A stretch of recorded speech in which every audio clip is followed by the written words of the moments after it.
So, Mike, we're at the end of this trip to Ukraine, and obviously war going on. What's your take? What was your overall impression of all the many brothers and sisters we've visited and tried to help? It's sort of a combination of it's tragic for them, but also uplifting because they're of their faith. They're not completely broken, but they're obviously saddened by the things that are going on around them.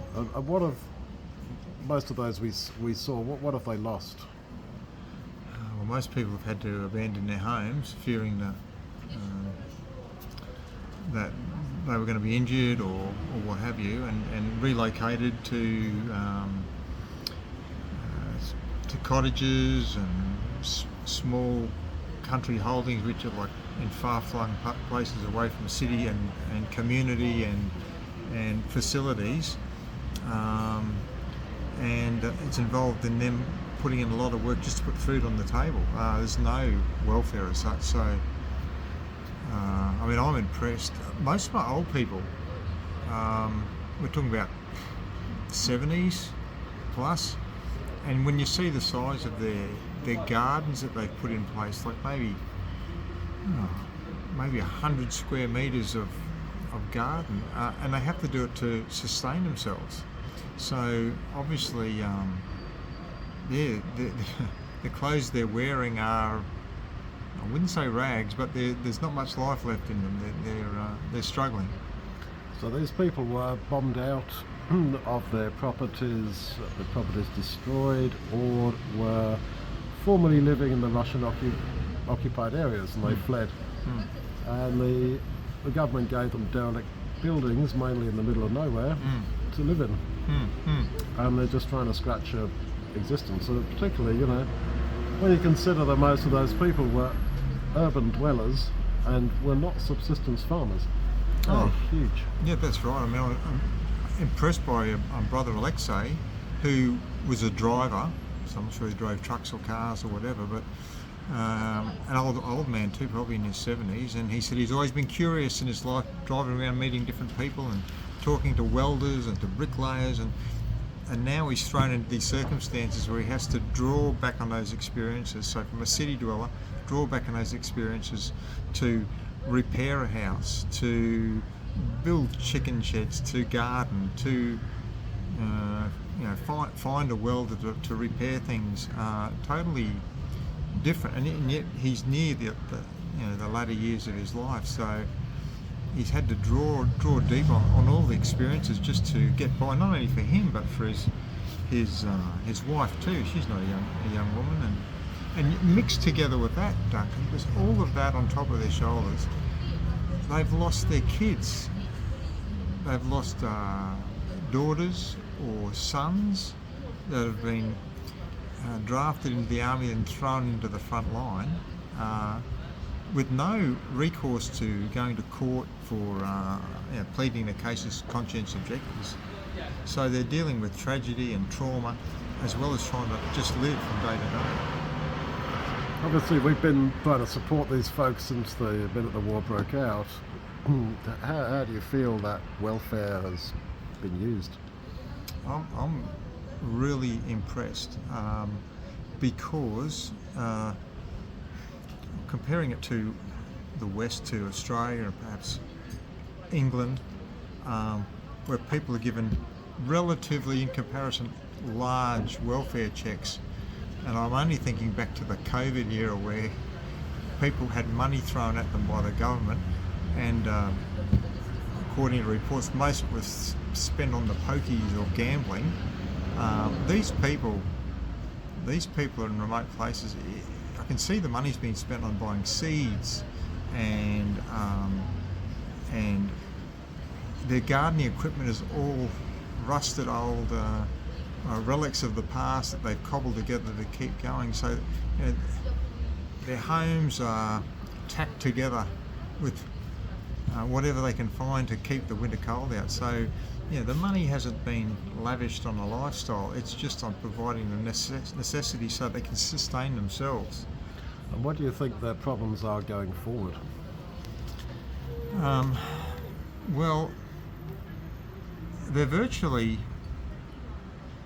strangers and sojourners, as the Bible would say. You know, they're still pilgrims. They're on they haven't got a place to call home. You know, they spend a lot of money repairing places, and next thing they get a knock on the door is, oh, this derelict old house. All of a sudden, it's important to me, and I want it back. Or if you want to live here, you've got to pay me rent. And you know, these places where they're living were abandoned by people, and the government or local council has declared them abandoned and given them to them. And then, you know, some person who may or may not have been related to the owner of the house decides, oh, I'm going to make a bit of a profit here, and trying to just exploit them even further. So there's the not knowing of whether they're going to have a home tomorrow or not, having to walk away from everything like they've done once before, all their hard work and sweat equity they put into the place, their gardens, leave that behind for someone else. And then where are they going to live? And of course, they're all getting older. They're not young people. That's it. And, you know, we heard, didn't we, several times complaining that, you know, I had a car back down in the south, in the occupied areas or in the east. I don't know who's driving my car. I've heard from my former neighbours that some Russian guy has been given my house, and or my flat, and he's now renting it out to someone else. Yeah. So they've lost everything, all the sort of equity that they had, and very unlikely they're going to get it back. And what about the guy who's now got it? Yeah. You know? Yeah. So there's no justice. I don't think they're really banking on there being any justice, but you know, just somewhere where they could stay and know that they're secure, in the sense no one's going to hunt them off of the land, and they could finish their last years. And yeah, let's be honest, the old people aren't necessarily on their own. They may have a daughter or a son or a grandchild that's there with them. Too. So it's just not. There's more than just one family. There's multiple families affected by it in the one household. So you're just not turfing an old lady or an old man out. You're turfing out, you know, multiple generations of family out too. Yeah, there's no security for them. So, you know, going forward, I mean, for the moment, we certainly do need to keep providing support, and probably going to have to provide something more solid, like possibly buying bits of land for them here and there. Yeah, I think it's really hard to say what to do in the midst of a war, and how things are going to settle. You know, once the dust settles, how things are going to work out.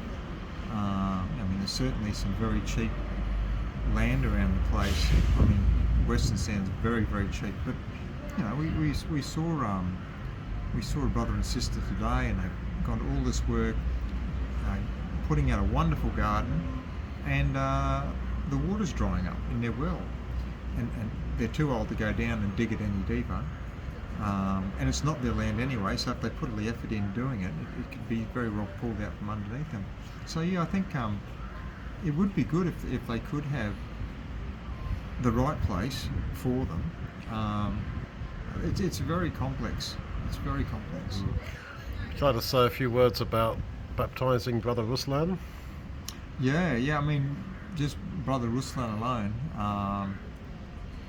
I think we were discussing just how excited he was, and he couldn't believe that a person from the other side of the world would come over to baptise him, and you know, just to see his enthusiasm. He's a man, like he's not a child. He's a grown man, and bigger than I am, and just the enthusiasm. It reminded me where Jesus said that the kingdom of God belongs to little children, and it's a little, you know. It's little. You got to become like little children, you know, to enter into the kingdom of God. And just his, I'm not saying he's childish, but just that excitement that he had. It was like a child that had got the present he wanted at Christmas time, and just to see how genuinely appreciative and enthusiastic that he'd been baptised the family of God. That was. Still carry it with me, you know? Especially given his odd, very stressful circumstances. Yeah, I don't know how much we can go into it, but basically he's been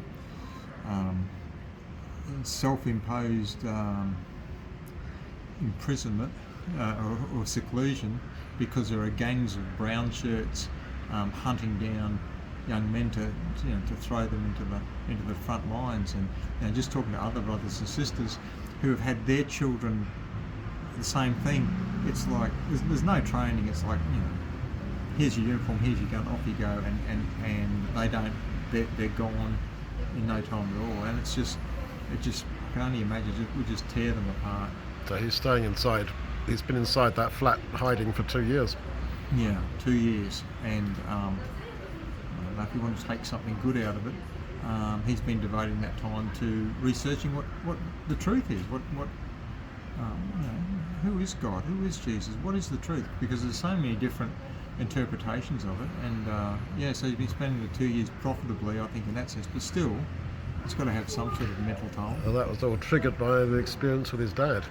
Oh yes, yeah. So that's a story, and his dad.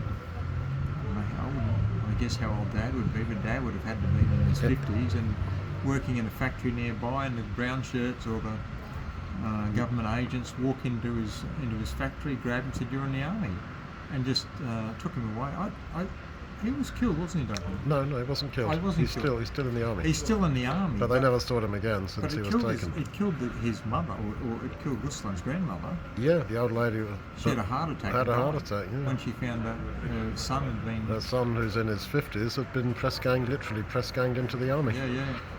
So you can understand why Ruslan's mother is so protective. She hasn't lost him forever, but lost him at this stage, and wants to take her only son from her. I mean, that would be heartbreaking for any mother. So going forward, what's your message to how can folks support us? Whatever. Look, prayer is obviously done. Prayer is what all our brothers and sisters need over there. We need to uphold them with our prayers. But if people can afford to even donate the smallest amount, I know that the money is going directly to the needs, the day-to-day living needs of our brothers and sisters over there. It's putting food on the table. It's giving them the ability to plant the gardens out. These people are so industrious. I mean, to see the sister with this huge garden, and when she harvests it, she's got like dozens and dozens of bottles of food that she's preserved to carry them through the winter and put it away in a cellar. I mean, it's just not. They're not sitting around waiting for money to be thrown at them. They're actually, and then this is the thing that gives me confidence, that these people are not only genuine refugees, but they genuinely want to help themselves, and they're our brothers and sisters. You can't turn your back on your brothers and sisters. If you call yourself a child of God, then you look after your brothers and sisters in whatever way you can, whatever you can afford. Thanks, Mike.